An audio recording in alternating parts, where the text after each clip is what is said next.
आणि अचानक ना माझ्यासमोर एक माणूस उभा राहिला. त्याची मुंडीच नाही आणि ती पण मनाने खचली होती का, पाय सगळे गेले तिचे कामाचं. तर मी घरी झोपलो तर असे घरातून बाहेरून आवाज आला, आणि कुत्रे बरोबर हॉल. एक दिवशी ती मला बोलले की दर्शन म्हणलं ना पैजणीचा आवाज येतोय. तो आवाज मी पण ऐकला. अचानक या तोंडातून नाकातून असे रक्ताचे गोळे पडायला लागले बाहेर आणि तिचे पाय असे सुचले. ती बोलते मी मेली नाही, मला लोक जाळत आहेत, मला जाऊ नका, मी मेली नाही, मी जिवंत आहे. नमस्कार मित्रांनो, मी तुमचा मित्र वीरेंद्र मोहिते पाटील आणि तुमचं स्वागत आहे आपल्या मिस्ट्री टॉक्स या चॅनलवर. तर आज आपल्या इकडे जे पाहुणे आलेले आहेत ते मुंबई जोगेश्वरीवरून आलेले आहेत.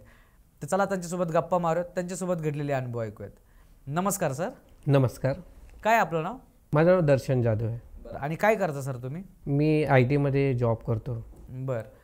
आणि मेन म्हणजे जसं आपलं बोलणं झालं तसं आपल्या मिस्ट्री टॉक्सचे व्हिडिओ तुम्ही बघायला कशी सुरुवात केली?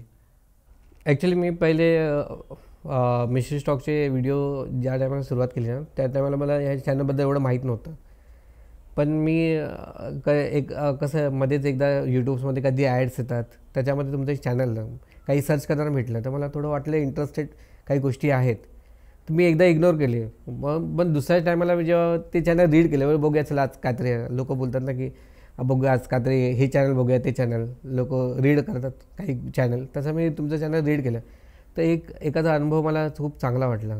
जो लास्ट टाईम एकाने शंकराचा अनुभव सांगितलेला, त्याच्यामध्ये एका मुलाने त्याच्या आईचा अनुभव सांगितलेला, त्याला घरामध्ये दिसतात त्या सगळ्या गोष्टी, असे 3-4 गोष्टी चांगल्या. आणि त्याच्यामध्ये तुमचं कसं आहे ना थोडंसं त्या गोष्टीमध्ये अनुभव आहेत की काही गोष्टी लोकांना शिकायला पाहिजेत आणि त्या गोष्टी मी तुमच्या चॅनलमधून शिकतो. आणि बेसिकली त्या गोष्टी चांगल्याच असतात, कारण आपण कसं काही गोष्टी आपण गोष्टी दुर्लक्ष करतो, त्याच गोष्टी आपल्या लाईफमध्ये घडतात.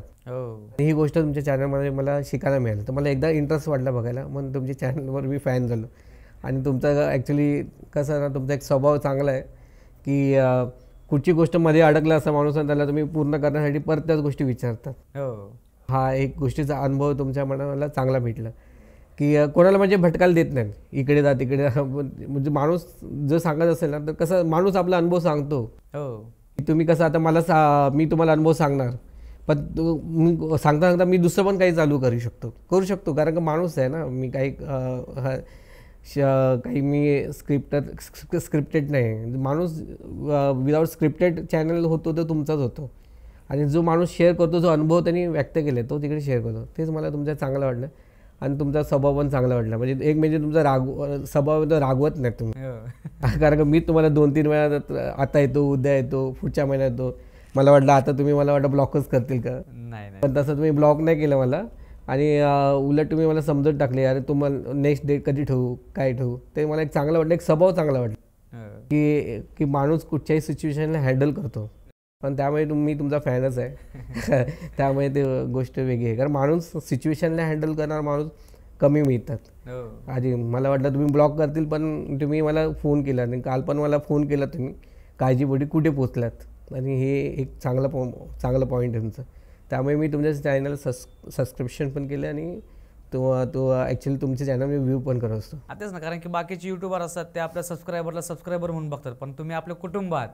तर एक कुटुंब प्रमुख कसा असतो किंवा एक कुटुंब मेंबर कसा असतो तसंच आपण बघतो आणि तशाच प्रकारे सगळ्यांना ट्रीटमेंट भेटते. हो तसं. आणि कारण ॲक्च्युली कसं आहे ना की माणसं अनुभव जेव्हा शेअर करतात ना ते आपल्या अनुभव ज्या गोष्टी झाल्या ते व्हिज्युअल करत असतात, डोक्यामध्ये विचार आणत असतात की आज मी हे बघितलं, मला रस्त्यावर ते दिसलं, मला ते हे दिसलं. पण ती गोष्ट त्याला दिसते कारण का तो त्याला तो सांगू शकतो, ज्याला कळतं ती गोष्ट. कारण कसं असतं ना की नास्तिक लोकांना नाही कळत, कारण का त्या लोकांचा कधी विचार करत नाही. पण ज्या गोष्टी ज्यांच्या लाईफमध्ये बोलताना दोष असतो ना, त्याला बोलतात त्याच्यामध्ये राहू केतूचा दोष असतो. हे बोलतात ना हे आपले जे पंडित लोक सांगतात तुला राहूचा दोष आहे, तुला याचा. ज्या माणसाला दोष असतो त्यांना ह्या गोष्टी दिसतातच. आणि त्याच गोष्टी लाईफमध्ये एवढ्या डिफिकल्टी होतात ना की माणूस दुर्लक्ष करतो. आणि ज्या माणसाला कुठची गोष्ट सोसच नाही होत ना तो माणसाला त्याला खूप त्रास होतो.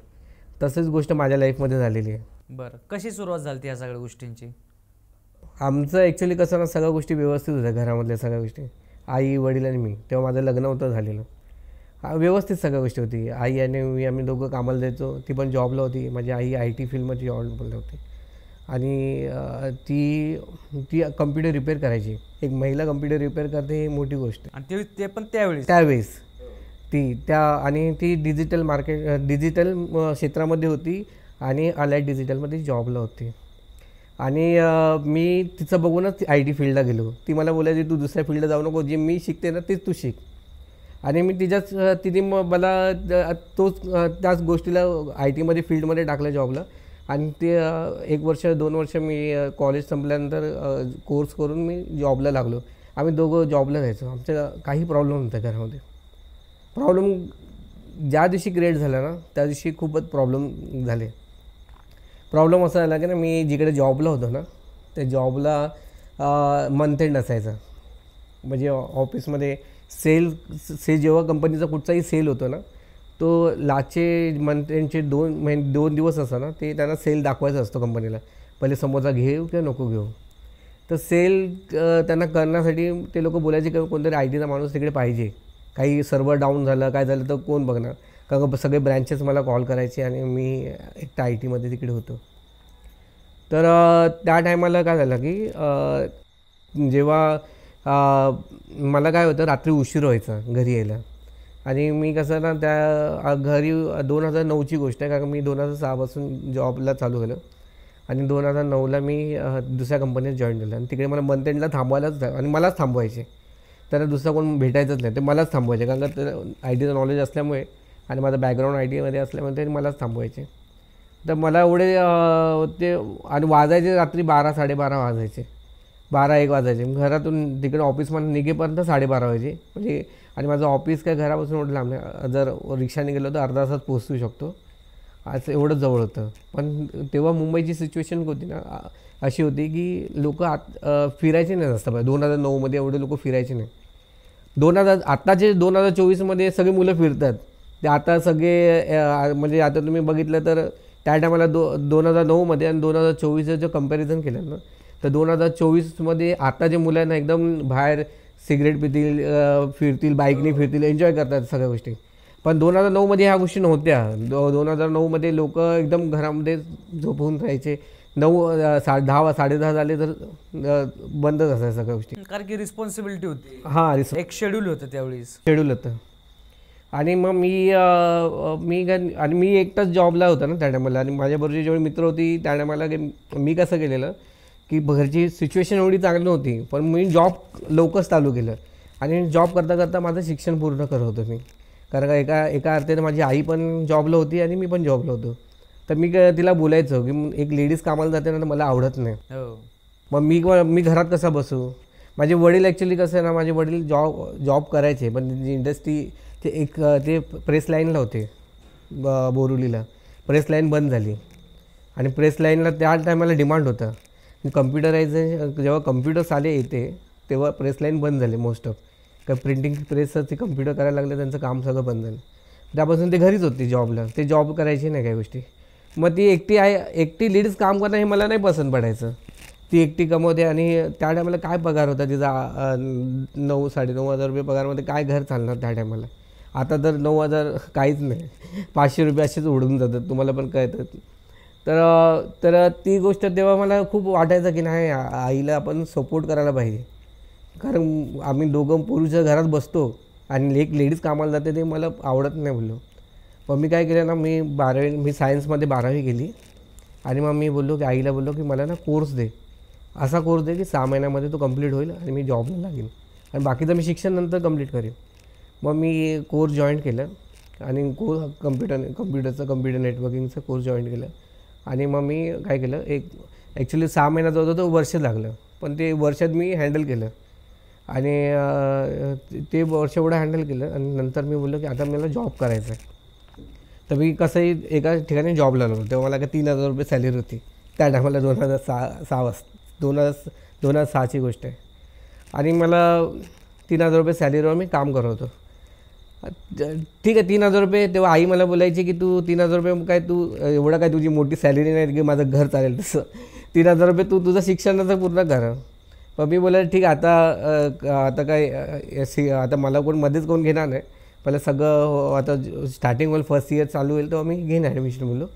आणि सगळ्या गोष्टी अशा व्यवस्थित आमच्या होत्या. म्हणजे मी शिक्षणाला पण जोर देत होतो की आपण चला शिक्षण पण आपलं होईल एका साईडमध्ये, मग आपण दुसरीकडे चांगल्या पोझिशनला टाकू शकतो. आणि मग मी तो विचार केला की आईला त्रास नाही द्यायचा आणि ह्या सगळ्या गोष्टी आपण व्यवस्थित करायचं. मग मी काय करायचो, ज्या कंपनीमध्ये कामाला होतो ना, जिकडे माझी पहिला जॉब होता तिकडे मी 3,000 रुपये सॅलरी होती.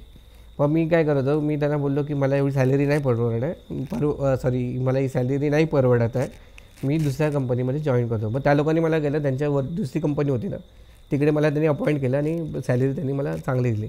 मी त्यांना सांगितलं तर मला तेव्हा ती सॅलरी वाढून दिली त्यांनी त्या टायमाला. मग मला थोडी सॅलरी चांगली मिळायला लागली तर थोडंसं बोललो की आता जरा व्यवस्थित झालं आहे, सॅलरी पण चांगली मिळते, आपण आता शिक्षणाकडे जोर देऊया. हे वयाच्या माणूस 20व्या वर्षी माझं ही गोष्ट झाली. 20व्या वर्षी आपण काय बोलतो की 20व्या वर्षी मुलं आत्ताची मुलं खूप एन्जॉयमेंट करतात, करिअर कधी चालू करतात 28, 29, 30, ज्यांचं घरामध्ये काही फायनान्शियल प्रॉब्लेम नसतात. पण बोलतात ना की माणूस आहे ना, तुमच्या चॅनलमध्ये सगळे लोक बोलतात ना कर्म कर्म कर्म कर्म, ते कर्म तेवढी माझ्या लाईफमध्ये बांधून ठेवलेत ना, त्या कर्मापासून मी बाहेरच निघालो नाही कधी.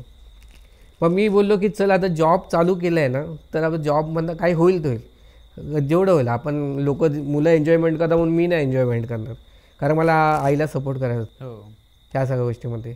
मग एकदा काय झालं माहिती आहे ना, मी ऑफिसमधनं निघालो 12:30 वाजता निघालो तिकडनं मी, आणि घरी येईपर्यंत मला 1 वाजला, म्हणजे अर्धा तासाचा डिस्टन्स रात्रीची. तर बघतो तर काय सगळं जे लोक म्हातारे पुतारे असे त्या टायमाला बसले, आता पोरं सगळी फिरतात पण त्या म्हातारे पितारे सगळे बसलेले ना, ते कोणच नव्हतं बसलेलं. आणि असा काळोख होता ना, पूर्ण चांदणी. आता मी बोलतो ते मी तर कसं, मी त्या टायमाला मला एवढं काही कल्पना नव्हती अशी या सगळ्या गोष्टीची. पण मला भीती कुत्र्यांची वाटते, कुत्रे कसे पाठवून चावतील अजून पण मी घाबरतो, कारण का कुत्रे मला आवडतच नाहीत.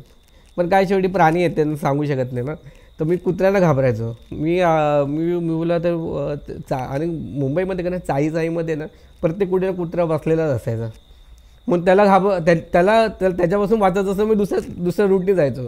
आणि म्हणून त्याच्यासाठी मी दुसऱ्या रूटने गेलो ना, तर जिकडे ते कसं आहे ना, असं थोडंसं म्हणजे मुंबईला चाळी कशी असं खाली वरती असतं. तर त्या चाळीतून मी खाली उतरलं तर मला ना असं ती चाळ्यामध्ये कसं होतं ना, पूर्ण असं काळोखच होता पूर्ण. आणि तिकडे ना त्या चाळीमध्ये फक्त एकच लाईट असायची, तो एकच घर लाईट लावायची, तरी पण लाईट नव्हती लावलेली. कारण का मी रोज येतो मंदिरला, मला माहिती आहे की एक लाईट असते, तर त्याच्या आधार. आणि त्या टायमाला कुठे मोबाईल होते 2006मध्ये, तो नोकियाचा मोबाईल होता, त्याची बॅटरी काय, मग मी त्याची बॅटरी पण काय एवढी पॉवरफुल नव्हती नोकियाच्या मोबाईलची. आता तर स्मार्टफोन आले सगळे. तर तो नोकियाचा फोन होता माझ्याकडे. तर मी काय केलं, तर मी बोललो मी विचार केला, अरे ह्या टायमाला कोणच दिसत नाही, सगळे एवढं गाढ झोपले कसे बोललो, आणि कोणतरी असलं पाहिजे, कोणतरी बाहेर बसले, असं कोणतरी बसला पाहिजे ना कोणतरी. तर मी तो विचार केला की आता कोण नाही दिसत. बरं, मग तर काय झालं, मी त्या चाळीतून एवढा अंधार होता ना, एकच लाईट असायची. मग मी विचार करायचा, अरे एक लाईट लागायची, ती पण लाईट नाही. मी बोललो आता काय आता जे आहे ते वरच्यावर सोडू दे, काय आता जातो मी घरी. भीती तर वाटायचीच ना, शेवटी माझं काय वय एवढं नव्हतं, 20 आणि 19मध्ये तेवढं होतं का मी एवढं काय मॅच्युअर्ड नव्हतो सगळ्या गोष्टीमध्ये. तर पण परिस्थितीने मला थोडी गोष्टी मॅच्युअर्ड आणून दिली लाईफमध्ये. तर काय झालं, ते त्या चाळीतून ना एवढ्या दिवस चालत जायचं होतं, मला काय दिसायचं नाही. पण त्या दिवशी ना, आता त्या टायमाला मी काय वार बघायचो नाही, काय अमावस्या बघायचं नाही, काय पौर्णिमा असं काय बघायचं, कारण मला त्या गोष्टी काही कल्पनाच नव्हत्या. फक्त माझ्या एवढं लक्षात असायचं की आई जॉब करायचा आणि आपल्याला आपलं पुढचं शिक्षण पूर्ण करायचं आहे, आपल्या आईला जर सपोर्ट करायचं आहे, कारण का तिच्याकडनं मला पैसे मागायला आवडायचे नाही. अजून पण मी माझा एक स्वाभिमान नाही बोलू शकत मी, अजून पण मी कोणाकडे पैसे नाही पैसे का नाही मागत, कारण का मी विचार करतो असा की नाही, मी कमवतो आहे ना अजून, जेवढी ऐपत येतो, पण आपण कोणाकडे हात पसरायचा नाही अजून. ही गोष्ट मी माझा निश्चय केलेला. तर मी तिच्याकडे नाही मागायचो पैसे, ती जी घ्यायची ना मी ॲक्सेप्ट करायचो, जे घेते अजून पण माझं सवय आहे की मला कोण देतं तरच मी ॲक्सेप्ट करतो, नाही तर मी नाही करत. आणि पैशाबद्दल मी कोणाकडं मागत पण नाही ह्या सगळ्या गोष्टीमध्ये. तर ते जिकडनं मी त्या चाळीतून जेव्हा मी उतरलो ना, तर एक रूम आहे तिकडे अशी, आणि त्याच्या बाजूला असा कटोडा बांधलेला असं, आता आपण असेल ब्लॅक कलरचा ती लादी, तर त्याच्यावर माणूस बसलेला. तर मला वाटलं अरे कोणतरी आहे, माणूस बसला आहे ना बोललो. आणि तो माणूस जो बसला आहे ना, तो एवढा काळा काळा काळा काळा काळा काळा एकदम. मी बोललो हा काळा माणूस आहे तरी कोण बोललो. बोलतो एवढा तर माणूस काय काळा नसणारच ना, म्हणजे अंधार लाईटीच्या चांदण्यामध्ये जर माणूस असेल तर थोडंसं त्याचं शर्ट चमकेल, पॅन्ट चमकेल, किंवा काय नाही जर झालं तर थोडा तरी कळतो ना आपल्याला. आणि चांदणं पडलं आहे थोडंसं. मी मुलं त्यामुळे प्रकाश असतोच, थोडा प्रकाश असतो चांदण्यामध्ये, प्रकाश असतो. पण त्याला प्रकाशच नव्हता, तो काळाच होता, तो सावळीसारखा काळा. त्याला बघून ना माझे ना शहारे उठले. आता पण माझ्या अंगावर शहारे उठले तुम्हाला सांगताना. तर शहारे उठले मला.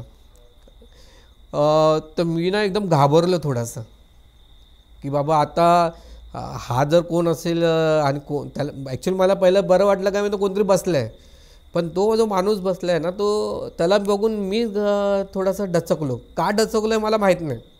आपल्याला ह्याच्यामध्ये काही कल्पना नाही, काय नाही. आणि ह्या गोष्टी अचानकच होतात. माणूस हे आपले जेव्हा काळ खराब येतो ना, त्या गोष्टी दिसतात. तुम्हाला ते बोलतात ना की ज्या माणसाची वेळ जेव्हा खराब येते ना, कुठचीही गोष्ट, तर ती गोष्ट त्याची वेळीची सुरुवातच ती आहे. त्याला त्याच्या बाईकवर त्याला रस्त्यावर भूत दिसणं, त्याला इकडे दिसणं, त्याला बोलवणं, त्या माणसाची वेळच खराब येते. तोच माझा एक वेळ झाले. त्या माणसाला बघितलं ना, त्याच्या बाजूने मी क्रॉस केलं. मी काय केलं, माझ्या मित्राला फोन केला. त्याला बोललो मग तुम्ही त्याला चेहऱ्यावर काय दिसलं का त्याचं? काहीच नाही दिसलं, फक्त कृती. आणि बघण्याची हिंमतच नव्हती ना. त्याला काय करायचं बघून बोललो.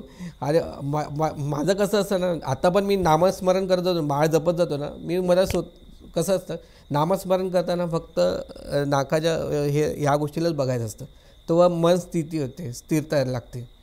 तर मी अजून पण जातो, जेव्हा रस्त्यातून जातो ना, तो मी माळ जप करतच जातो. आणि येताना कारण का माझ्या हातामध्ये माळ, आता पण तुमच्यासमोर मी माळच घेऊन आलेलो.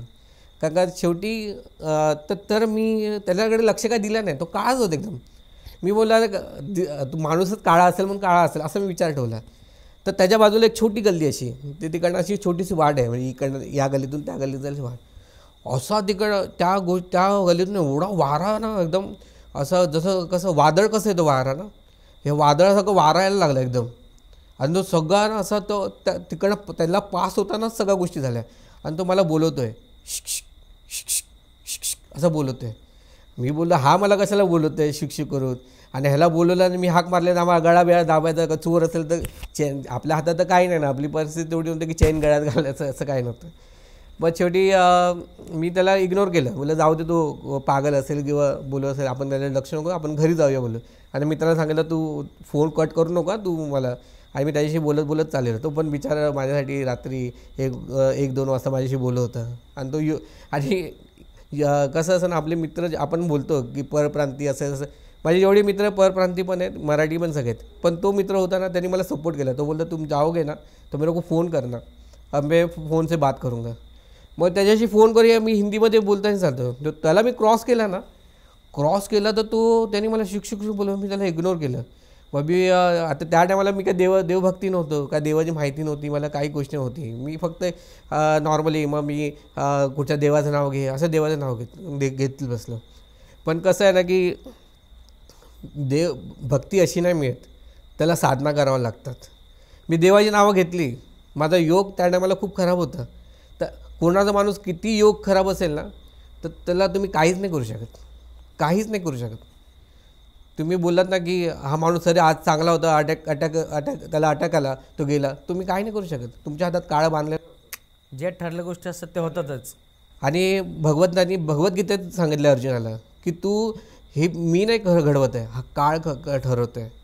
एवढे लोक मरत आहेत ना, हे काळ ठरवत आहे, मी नाही. मी फक्त सत्याची बाजू लढतो आहे. आपली जेव्हा परिस्थिती खराब होते ना, त्या टायमाला पण त्या टायमाला तीच गोष्ट झाली.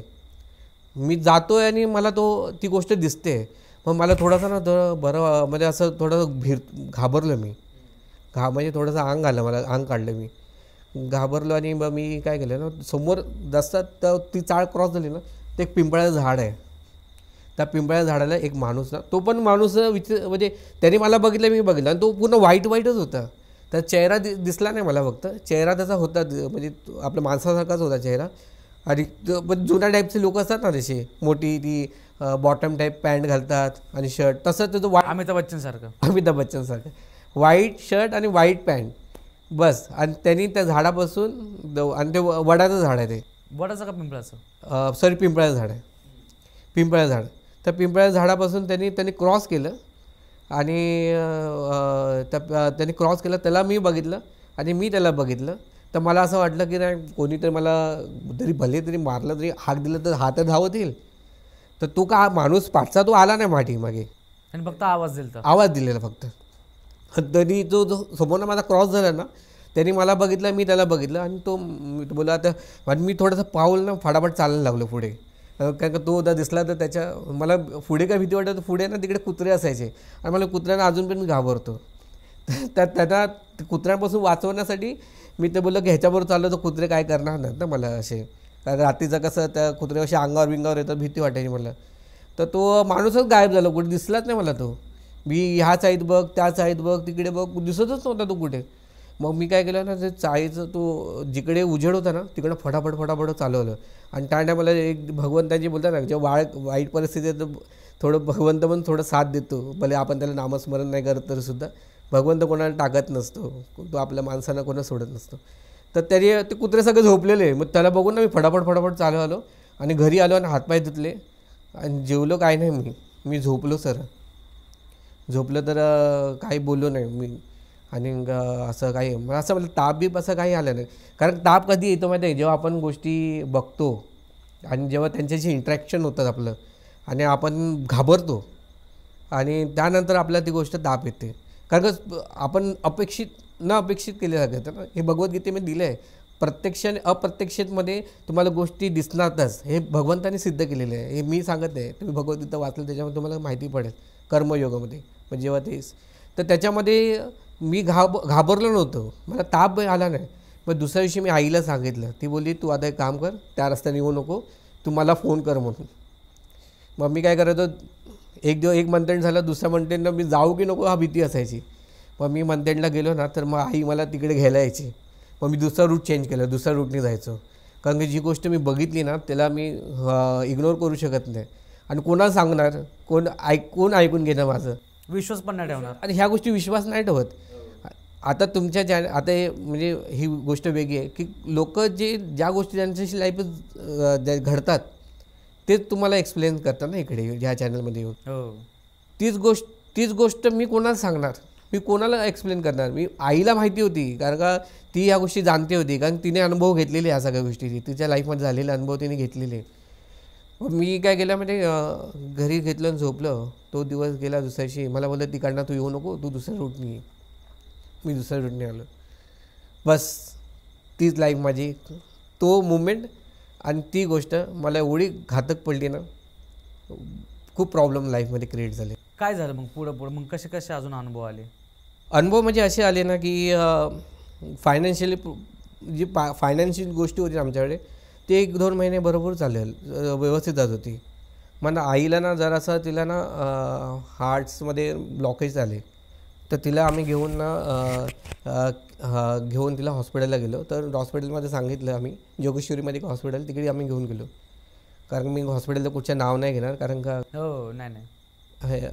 तर मी त्या हॉस्पिटलला तिला घेऊन गेलो आणि तिकडे घेऊन गेलो. ती ट्रीटमेंट केलं की तिला ना असं धापा लागायला, म्हणजे कामाला गेली ना तर तिला कसं हार्टमध्ये दुखायला लागलं. म्हणजे आपलं कसं सिल्वर पेन होतं हार्टमध्ये, जेव्हा ॲसिडीचं तिला पेन होतं. ती हॉस्पिटलला गेली आणि हॉस्पिटलला जाताना तिला रिक्षावाल्याने तिने सांगितलं कि मेरा कुछ भी हो गया ना तो तुम ये हॉस्पिटल है वहाँ पे मुझे छोड़ देना, अगर मैं जिंदा रहूँ या नहीं रहूँ.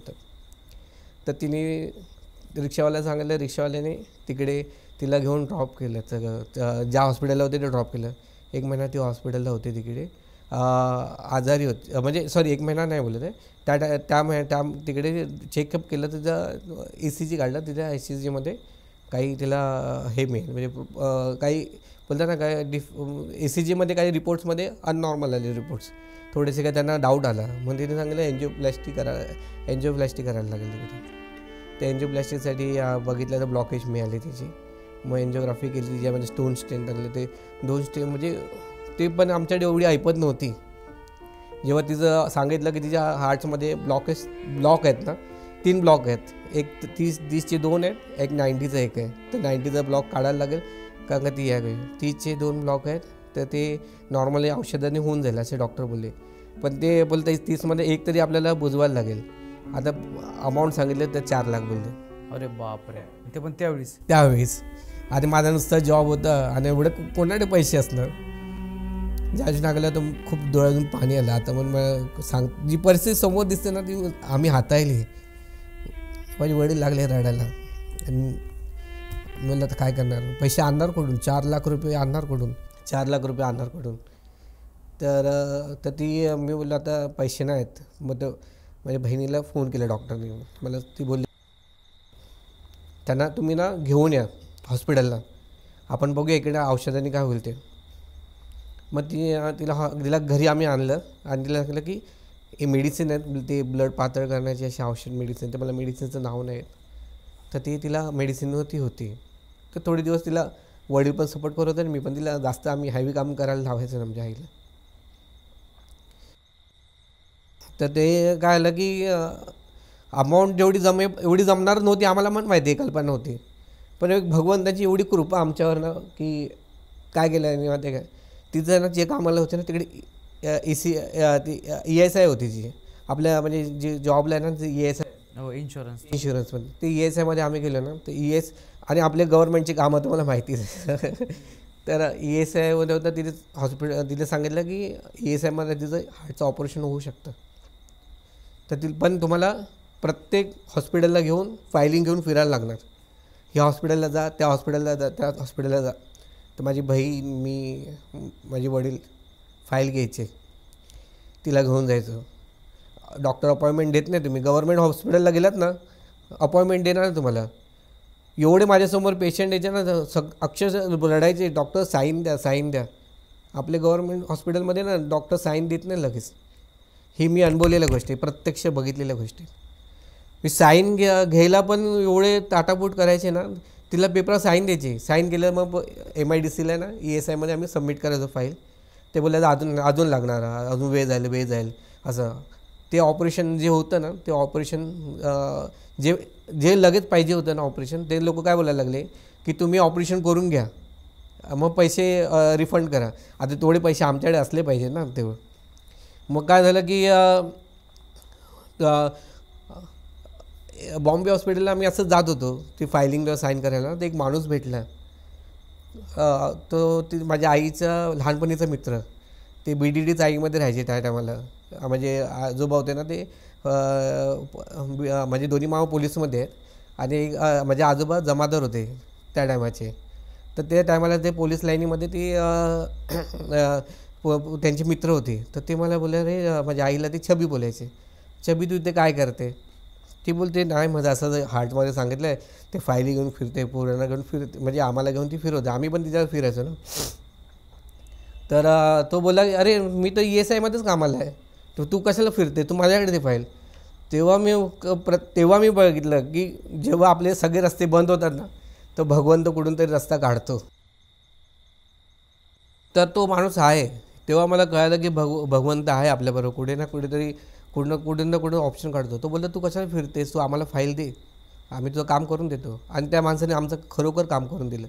पण वेळ घेतला. पण तिथं ज्या हॉस्पिटलमध्ये आम्हाला 4 लाख रुपये बोलले ना त्यांनी ESIमध्ये फ्रीमध्ये काम करून दिलं आम्हाला. अरे बापरे. म्हणजे जे 4 लाखाची गोष्ट होती ती आम्हाला फ्रीमध्ये करून दिली. हे आणि ते पण ESIमधनं करून दिली काम त्यांनी. मी बोलतो देवाचा एवढा ऋणी आहे ना की माणूस, आपण बोलतो की देव मंदिरात नसतो, प्रत्येक माणसाच्या मनात असतो देव. तो फक्त आपल्याला ओळखावा लागतो, ओळखता आला पाहिजे. आपण आता कसं बोलतो, आपण प्रत्येक माणूस हा देव माणूस आहे, अरे हा चांगला माणूस आहे, त्या माणसालाच ओळखतो. जो कठीण परिस्थितीमध्ये जो माणूस आपल्याला साथ देतो ना भले, तोच आपलं आयुष्यभर तोच देव असतो. मी हे मानतो. हे प्रत्यक्ष गोष्टी माझ्या लाईफमध्ये झाल्या आहेत. कारण का कसं ना की वडील आई आहे ना, आईची माया असते, वडील आहे ना त्यांचं रिस्पॉन्सिबिलिटी असते, आणि बायको असते ना ही साथ असते. हे तिन्ही जेव्हा गोष्टी आपल्या लाईफमध्ये निघून जातात ना, तेव्हा माणसाकडे काहीच गोष्टी उरत नाही, त्याची किंमतच झिरो आहे. कोणासाठी करणार ना? कोणासाठी करणं. आणि मुलं आपली मुलं बहिणी ह्या सगळ्या गोष्टी, हे सगळे मेहमान आहेत ह्या सगळ्या गोष्टीमध्ये. पण हे 3 गोष्टी आहेत ना, हे खूप आपल्या लाईफमध्ये इम्पॉर्टन्स आहेत ह्या सगळ्या गोष्टीमध्ये. बरं, मग पुढं काय झालं? मग पुढे अशी गोष्ट आली की त्यांनी ऑपरेशन 4 लाखाचं ऑपरेशन फ्रीमध्ये करून दिलं. आमचं खूप व्यवस्थित चाललेलं. तर एक दिवशी काय झालं, तिनं आमचा प्रत्येक घरामध्ये देवारा असा कसा भिंतीवरती असतो. आता पण तुम्ही मुंबईला आलात ना, तर तुम्हाला असं देवारा भिंतीवर टांगलेलं दिसेल, कारण मुंबईमध्ये जागाच कमी असतं सगळ्यांकडे, देवाला जागा कमी लागते सगळ्या ठीक असं.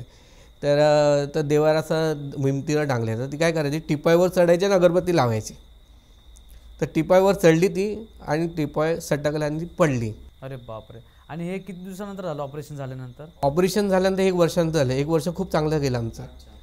आणि बट तिकडनं जी फायनान्शियल एवढा इश्यू आला आमच्या लाईफमध्ये, मग जी पडली ती, तर त्यानंतर तिला 1 महिन्यात काय त्रास झाला नाही, फक्त तिला काय ना बॅक पेन झालं असं, आणि थोडंसं ना हे झाली, म्हणजे बोलता ना की सूज आली तिला.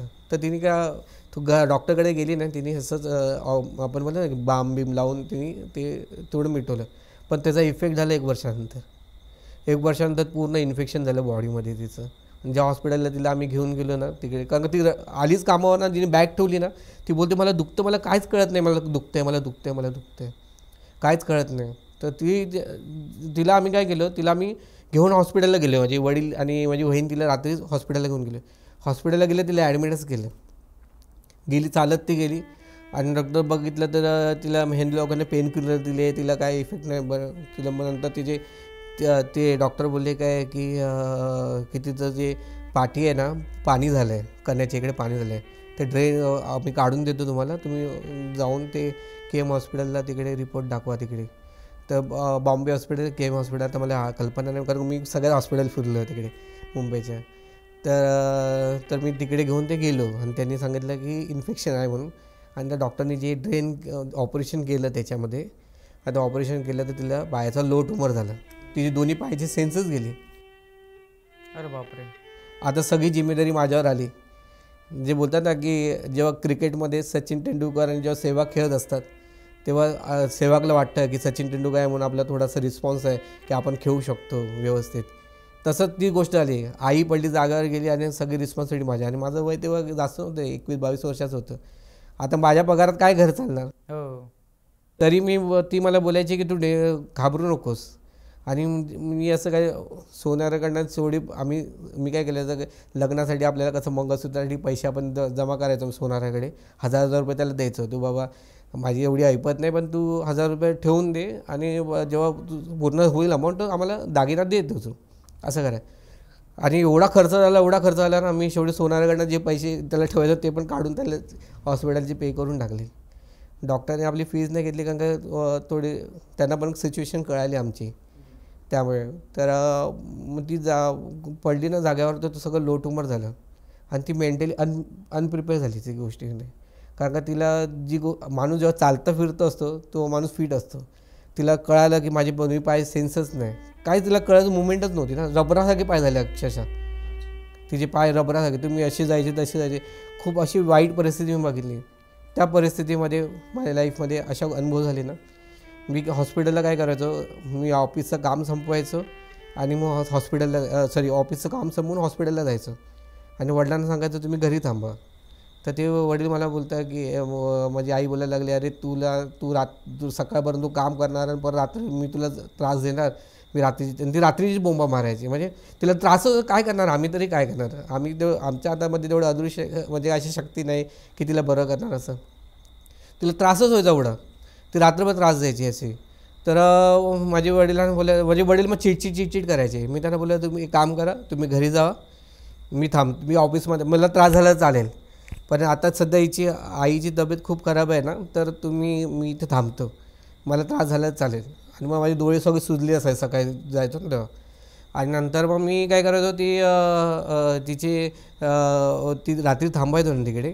तर तिकडे काही दिवशी मी असं झोपलो असं, आणि अचानक ना माझ्यासमोर एक माणूस उभा राहिला. त्याची मुंडीच नाही. अरे बापरे. तो असं आणि असं शोधतोय. तर मला असं वाटलं की मी असं काय माझ्या डोक्यामध्ये कल्पना नाही. आणि लोक आपल्याला बोलतो की स्वप्नांचे कसे पडतात जेव्हा आपण विचार करतो डोक्यामध्ये, आपण कुठे बघतो ऐकतो असं. आता मी कामावर ठकून आलेलो माणूस, तर मी काय विचार करणार, कारण का मला तर ते टेन्शन होतं की आई कधी रिकवर होते. आणि महिनाभर हॉस्पिटलला, प्रायव्हेट हॉस्पिटलला माझे बिल पण जात होतं, सगळं जात होतं. आणि तिला पण तिचं पण काही तो आजार बरं होत नव्हतं. आणि ती पण मनाने खचली होती का, पाय सगळे गेले तिचे कामाचं. लो ट्युमरमध्ये काही सेन्स नसतात पायामध्ये. तर नंतर मग तो अचानक दिसला ना मला, मी घाबरलो थोडंसं. मी उठलो 3:30 वाजता तो दिसला मला. मी घाबरलो ना, असं उठून बघतो इकडे, तर मला आई हाक मारते मला, अरे काय झालं काय झालं असं. तर तिला दुखतं तरी ती बोलते ना, आईचं मायाच अशी असते. तिला वाटलं मला काहीतरी झालं आहे म्हणून. ती बोलते काय झालं काय झालं. मी बोलले काय नाही झालं, झोप तू. तर नंतर 4, 4:30, 5 वाजता मी घरी गेलो. वडील आले 6 वाजता. अंघोळ बिंघोळ केली आणि मग कामावर गेलो. तर वडिलांना तिने सांगितलं, तुम्ही आता त्याला त्रास देऊ नका, तुम्ही घरी थांबा, तुम्ही हॉस्पिटलला थांबा आणि तो घरी थांबेल म्हणून. आणि घरी गेलं तर मी जी गोष्ट बघितली, तर घरी कोण राहतं. आता मी एकटं राहायला अजून पण घाबरतो. माझी हिंमत नाही होत घरात राहायला. आणि मला एकटं घर खायला वाटतं. मी एकट्या कमऱ्यात मी नाही राहू शकत अजून, तरी मी देवाची भक्ती करत असेल तरीसुद्धा. कारण का जी गोष्ट माझ्या लाईफमध्ये अनुभव आहे ना, खूप खतरनाक झालेली आहेत. तर घरी येत अशी मी बोललो ठीक आहे चला, आज आई मला बोलतेच आहे, तर मी घरी झोपतो आहे ना, हॉस्पिटलला पाठवतो. तर मी घरी झोपलो, तर असे घरातून बाहेरून आवाज आला, हो, आणि कुत्रे पण हॉल. आणि तो कंटिन्यू आवाज येतो आहे, कंटिन्यू. तर मी असे डोळे उघडलं, तर समोर आमच्या किचनवर कोणतं पळालं. वाईट शेड्यूल होती एकदम. कारण मी काय करायचो, घरची ट्यूबलाईट लावून ठेवायचं, भीती वाटायची ना. बाहेरची ट्यूबलाईट बंद करायचो, किचनची ट्यूबलाईट चालू करायचा, तो प्रकाश असायचा, त्याच्यामध्ये पळालं. आणि वा आवाज येतो आणि तो बंदच नाही यायचा अर्धा का. मग मी काय करायचो, 2 कामरून घेऊन अजून झोपायचो. गरम मध्ये पण झोपायचो, कारण का काय करणार, शेवटी भीती तर वाटायची. आणि ह्या गोष्टी माझ्या लाईफमध्ये अनुभव होत होता. आणि नंतर मग कसं ना, तो आवाज यायचा, मी काहीच नाही करू शकलो. मी इग्नोर केली सगळ्या गोष्टी आणि परत गेलो. एकदा झालं, 2दा झाले, पण ती वाईट शेड्यूल दिसली नाही, पण आवाज यायला कंटिन्यू यायचा. आणि तो मला वाटतं त्या टायमाला अमावस्या असेल. मी जेव्हा आई हॉस्पिटलला होती त्या अमावस्यालाच झालं असेल हे. त्यानंतर मग मी काय केलं की आईला जेव्हा त्याने क्लिअर केलं की काय वॉकेबल नाही होणार, हिला तुम्हाला पूर्णपणे फिजिओथेरपीस्ट हिला द्यायला लागेल, तेव्हा काहीतरी होईल. फिजिओथेरपीसाठी त्याने प्रिपेअर केलं आम्हाला. पण माझी बहिणीने मला सांगितलं की तिचे पाय आता सेन्स गेलेत आणि तेवढी तिच्या ताकद नाही. जर तिने केलं, तिला एक तर डायबिटीज आहे, तिला त्रास पण आहे, हार्टमध्ये ऑपरेशन आहे, जेवढं होतं आईचं तेवढं तुम्ही करा म्हणून असं मला डॉक्टरकडनं म्हणजे डॉक्टर आणि त्यांच्यामध्ये कम्युनिकेशनमध्ये मला माहिती पडलं. मग मी काय शेवटी आईसाठी आपली झटणारी माया तिकडेच. मी काय बोललो नाही. आम्ही तिला सांगायचं, बरं तू बरी आहेस, तुला काय त्रास नाही होणार, तुला काय नाही त्रास होणार. नंतर काय झालं एक दिवशी की ना 9 वर्ष गेले आमचे. तिला माझं पूर्ण आयुष्य ना ते म्हणजे ते 9 वर्ष अशी गेली ना. मी सगळ्यांना सांगितलं आहे, मला तुम्ही पिकनिक असू दे मी कुठे देणार नाही, कारण का मी घरी लागतो. मला ना ऑफिसमधून निघाल्यानंतर आई 4-5 वेळा फोन करायची, कुठे आहे, तुला समजतं का, वडिलांना त्रास होतो, ते मला उचलून बसवायचं लागतं, असे ती मला बोलायची. तर मी बोले मी पोचतोय का आई, तू कशाला टेन्शन घेतो, मी पोचतो ना घरी. कारण का ती कसं तिला पायच गेले तर तिला बसवायला लागायचं ना खुर्चीवर. तर तिला मी बसवायचं आणि ती मला 5-6 वेळा फोन करायची आणि कंटिन्यू फोन करायची. मी तिला बडबड, अरे तू थांब ना, मी येतो ना, मी बसमध्ये आहे, तिला समोर. आणि तेव्हा काय एवढे हे नव्हते, आता मेट्रो झाले सगळ्या गोष्टी. म्हणजे बसमध्ये आहे, आता येतो आहे असं. तर ते पप्पा चिडचिड करतात, तू ये लवकर, असं मला बसायचं बाहेर. मी जायचो घरी, तिला बसवायचं चेअर. मग तिला मी बसवायचं चेअरला, ती माझी वाट बघायची. खूप 9 वर्ष गेली, त्याच्यामध्ये माझं लग्न पण झालं. मी लग्न ह्याच्यासाठी केलं की आई माझं लग्न तरी बघेल, सुख भेटेल तिला, सुख भेटेल. का तिच्या इच्छा होती ना मुलाचं लग्न. कुठच्याही आई वडिलांना वाटतं की आपल्या मुलीचं लग्न बघावं. तर ती लग्नामध्ये ना ती फक्त रडत होती माझं, आणि मी स्टेजवर होतो ना, ती फक्त रडत होती. तिला बोल, मी हात दाखव, शांत राहा शांत राहा.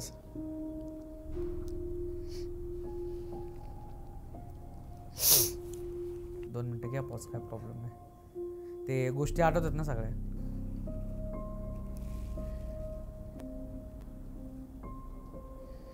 किती वेळ लागला तरी काय प्रॉब्लेम नाही. ते हां, पॉडकास्टपेक्षा इमोशन्स महत्वाचे आहेत माणसाचे. पॉडकास्ट ठेवत राहील त्याचं नाही एवढं काय. तुम्ही मोकळे व्हा, काय प्रॉब्लेम नाही. भाऊ समजा मला बारका. हां हां. तर काय आलं की तिला मला फोन करायची, आणि मला ना तर ते मी कसं मी ना मला ना गाण्याची आवड आहे. मी ना सुरेश वाडकरांकडे सिंगर होतो, म्हणजे त्यांच्याकडे जायचो शिकायला आजी वसनला. अरे वा. हां, मी सुरेश वाडकरांकडे त्यांच्याकडे शिकलो, 6 महिने तिकडे काढले. मग संजय चव्हाणकडे म्हणजे होतो मी क्लासिकल सिंगिंगमध्ये, कारण घरी बसून तरी काय करणार. बरोबर. तिच्याबरोबर बसायला लागायचं ना, तर हार्मोनियम माझ्याकडे असायची, तर मला ना त्याच्यामध्ये तर ती गाणी बोलायची, त्याच्यावर मला आवड निर्माण झाली. मी काय करायचो, सॅटर्डे संडेला मी वाडकरांकडे जायचो, सुरेश वाडकरांकडे. त्यांचा आजी वसंतला क्लास आहे, तर 6 महिने मी त्यांच्याकडे शिकलो तिकडे, त्या ग्रुपमध्ये शिकवायचे. तर मला ते ग्रुपमध्ये मला समजायचं नसतं, पण मला सुरेश वाडकरांचा आवाज भरपूर आवडायचा, आणि मी बोलायचं त्यांच्याकडे शिकायला गेलो तर भरपूर चांगलं भेटेल मला शिकायला. मग मी आजी वसनला जायचो, सांताक्रूजला आजी वसनला त्यांचे मोठे हे अकॅडमी मोठी, तर त्यांच्याकडे होतो मी वाडकरांकडे. मग तिकडे मी 6 महिने शिकलो, आणि मग मी संजय चव्हाणकडे मी क्लासिकल शिकलो, आणि घरी येऊन मग ती माझ्यावर ना बोलायची, गाणी बोलायची, ती माझी ऐकायची गाणी, आणि मी सकाळी रियाज करायचो ना, ती रियाज ऐकायची. हे सगळं कंटिन्यू चालू होतं. ती जाग्यावर होती तरी तिला त्रास होत होता, आणि तुम्ही विचार नाही करणार सर की ना तिला ना बेडसोड व्हायचे ना एवढे, कारण डायबिटीसमध्ये एवढे बेडसोड होते ना, एवढं एवढं तिला ना खड्डे पडायचे बॅक हँडला. अरे बापरे. आम्ही कमी कापूस किंवा ते कॉटन टाकून तिला ते इसॉल सोल्युशन मिळतं, त्यांनी टाकून ते भुजवायचं, परत व्हायचं. किती वाचवलं म्हणजे आईला खूप वाचवलं, खूप होतं, आणि खूप मग त्याच्यामध्ये ती गाण्यामध्ये जेव्हा म्युझिक ही अशी गोष्ट आहे ना की तुम्हाला ना सगळी इमोशनमधनं बाहेर काढते, रमून जायची. आणि मी काय थोडंसं रियाज करायचो, किंवा आम्ही फिल्ममध्ये तिला जुनी गाणी आवडायची, तर आम्ही ती गाणी ती साथ द्यायची, ती मला बोलायची, मी तिला बोलायचं. तर ती गोष्ट मस्त झाली होती आमची. तिचं शरीर ठकत गेलं, मला माहीत आहे आता आईचं ठकत गेलं, कारण कुठे कुठे मला जाणवत गेलं. एक दिवशी ती मला बोलले की दर्शन मला ना पैजणीचा आवाज येतो आहे बाहेरून. तर मी बोललो अरे आई, बोललो पैजणीचा आवाज काय, तर आपल्या बायका फिरतात बोललो रात्रीचं, कोण कारण का बाथरूम बाहेर असेल तर कुठे इकडे तिकडे फिरत असेल ते म्हणजे चाईमध्ये कसं बाथरूम बाहेर असतात ना सगळ्यांचे, तर फिरत असेल इकडे तिकडे आवाज येत असेल ना. ते बोलले नाही दर्शन इथं आवाज. मग तो आवाज मी पण ऐकला, मी इग्नोर केलं सगळ्या गोष्टी, तिला पण इग्नोर केलं, मी इग्नोर केलं, आणि माझ्या वाईफने पण आवाज ऐकला स्पष्ट. एवढा पैजणीचा स्पष्ट आवाज असेल ना की तुम्ही एकदम चाक होल्याचा, म्हणजे एकदम तो वेगळाच आवाज असतो पैजणीचा, आणि तो कंटिन्युअस एकदम घुंगरू टाईप पैजणीचा आवाज असतो. तर ती या बोलायची, तर मी इग्नोर केलं. तर मी एकदा काय केलं, तेव्हा माझं लग्न नव्हतं झालं, तर वडिलांना माझे काय करायचे, घरची परिस्थिती एवढी बेकार होती ना की हिला तर ही जागेवर बसली आहे ना, तर काय कारण आहे ही जागा जाण्याचं, ते मूळ शोधूया ना. तर ते हे बाबाकडे जा, त्या फकीरकडे जा, त्या दर्गामध्ये जा, तिकडे जा, विभूती आण तिला लाव, हे करायचे, काही उपयोग नाही, काही नाही. माणसाचा वेळ खराब असेल ना, तुम्ही कुठेही विभूती लावा, त्याला काहीच उपयोग नाही पडत त्या गोष्टीमध्ये. मी खूप गोष्टी आम्ही केल्या, बाहेरचं पण बघितलं, हॉस्पिटलमध्ये गेलो, तिला घेऊन जायचं इकडे, आणि खूप थकलो म्हणजे तिला. आणि शेवटी सगळ्या डॉक्टरकडनं नकारच आला की नाही हिचे आम्ही ते तुम्ही महालक्ष्मी मंदिरला तिकडे ना फिजिओथेरपीचं मोठं हॉस्पिटल आहे, तिकडे पण आम्ही तिला, तर ते काय तिकडे पण तिला पाठवलं, कारण का ते बोलतात की तुम्ही तिचं बेडसोल पहिले क्लिअर करा, मग आणा. ते बेडसोलमुळे आम्ही तिला ट्रीटमेंट देऊ शकत नाही. तिकडनं पण ती फेल झाली. घरी आणलं तिला, आता तिला आम्ही सांगू शकत नाही, पण तिचं इच्छाशक्ती भरपूर होती, विल पॉवर जास्त असेल. म्हणजे सांगण्याचं एवढं तात्पर्य म्हणजे काय तुम्हाला माहिती आहे काय, मन आणि बुद्धी हे माणसाचं आहे ना खूप मित्र आहे असे मित्र आहेत ना, ते सगळ्या शरीरामध्ये पूर्ण शरीराला आपल्याला पूर्ण त्यांचं राज्य असतं, पण आत्म्याला कोणी स्थिरता आणू शकत नाही. म्हणून भगवंतांनी तेच सांगितलं आहे की तुमच्या मनाला स्थिरता आणा. तुम्ही तुमचं मन कासवासारखं बनवा, जेणेकरून काही आधार झाला तर सगळे आत्मा. तुझं मन खूप खंबीर होतं.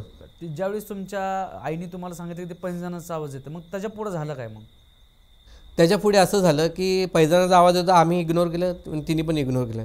आम्ही काय तिला सांगितलं, पण तिला आवाज यायचे, पण ती आम्हाला सांगायची नाही की येते की नाही. कारण का ती रात्र झोपायची नाही ना. माणूस एका ठिकाणी 9 वर्ष एका जागेवर झोपणं म्हणजे एका ठिकाणी झोपणं, आणि मी बसवणार तर बसणार, म्हणजे ती बावली झालेली आहे त्या टाईम. आपण बावलीला कसं बसवतो झोपवतो तसंच झालं शरीर ते पूर्ण. आणि तिला ऐकायला पण ती इग्नोर करायची. तिला भरपूर दिसायचं पण असेल, पण ती सांगायची नाही आम्हाला. पण ते एक दिवशी काय झालं, वडिलांनी आमचे जे काका आहेत गावचे, त्यांनी ना एका बाईचा आम्हाला नंबर दिला. तर ती कोकणामध्ये ती आहे ती बाई, मी कोणाचं नाव नाही घेत कारण का योग्य पण नाही. योग्य पण. तर ती बाई आमच्या घरी आली. तिने सांगितलं की मी पैसे घेतो आहे असे. तर मला ती गोष्ट पटली नाही, आणि जी गोष्ट मला पटत नाही ते मी इग्नोर करतो. मी बोलायचं आई आहे, मग ती बोलायला सगळं केलं तर हे तर करून बघेल.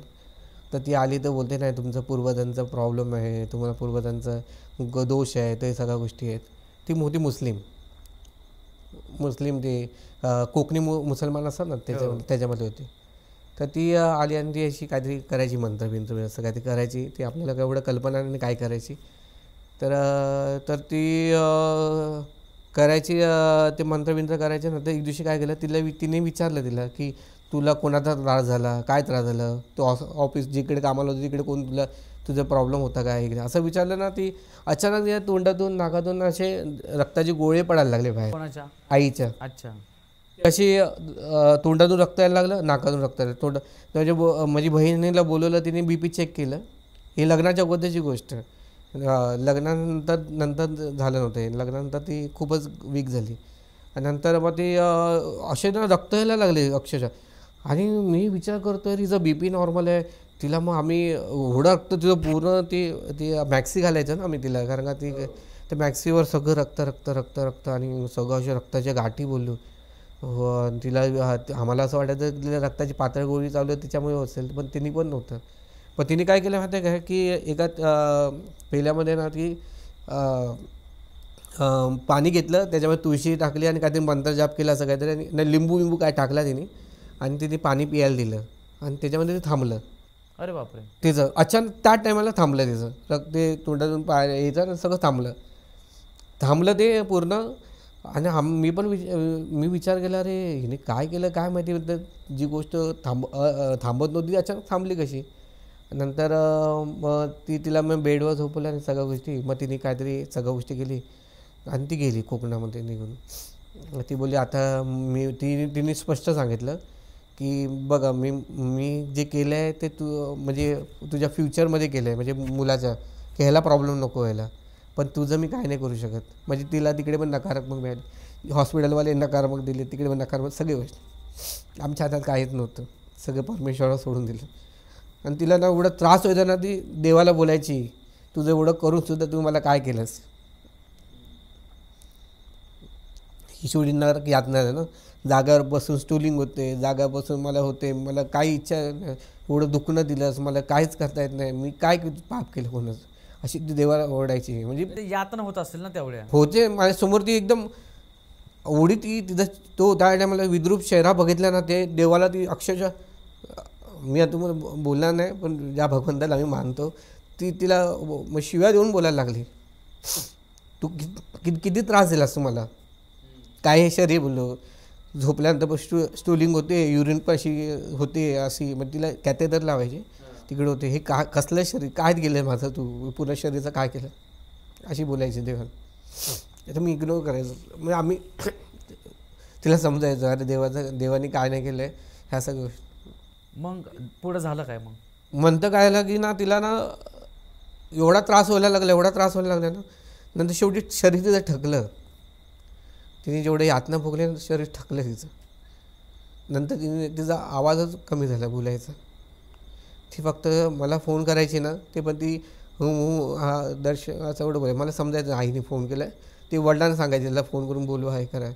आणि तिचे पाय असे सुजले, म्हणजे एनर्जीच गेली ती पूर्ण. पूर्ण एनर्जी, आणि पाय असे सुजले तिचे अक्षरशः एकदम. आता काय करणार आम्ही, हॉस्पिटलवाले म्हणजे सगळ्यांनी नकारात्मक शक्ती, म्हणजे तिच्या पाठी पूर्ण नकारात्मक शक्ती लागली पूर्ण. मग तिला ना एकदा काय, तिला ना ती लास्ट स्टेप आली 2017 साली. 2016च्या डिसेंबरमध्ये ती खूप वीक झाली. 2017मध्ये ती ना तेव्हा माझं लग्न सगळं झालं आणि सगळ्या गोष्टी.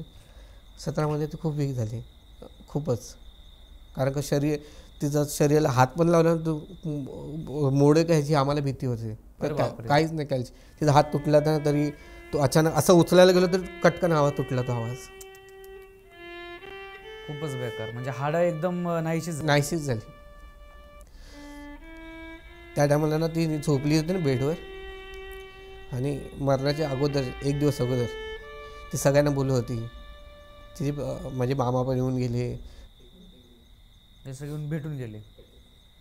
ती बोलवायची, अरे तो नाही आला, हा नाही आला. तर आमच्या चाळीमध्ये, म्हणजे जे चाळीमध्ये मी राहायचो ना, तर ते तिकडे ती मुलं यायची. एक मुलगा आहे तो पण तिला उचलाय, त्याला पण बोलून घेतलं तिने.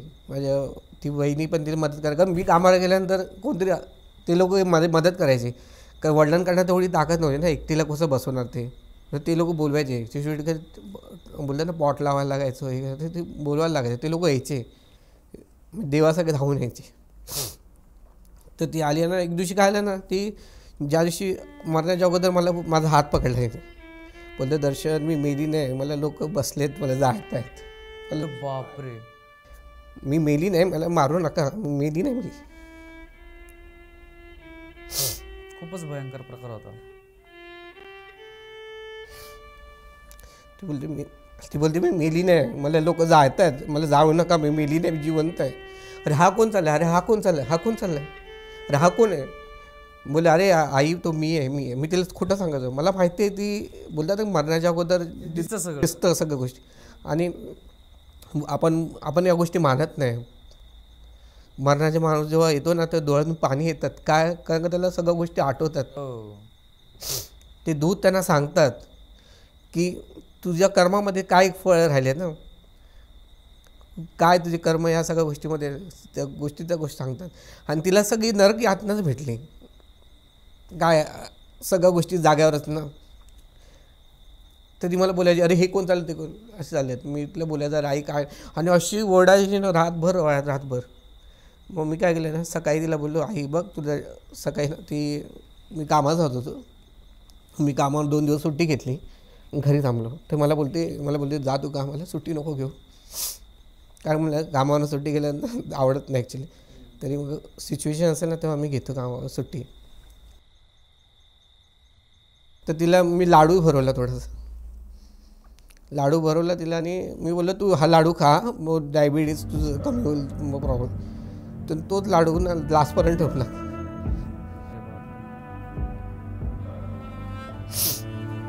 मला फोन केला घरी की आईची तब्येत खूप बेकार झाली, तू ये म्हणून. धावत गेलो घरी. जो लाडू मी सकाळी भरवला तोच ते तोंडामध्ये होता.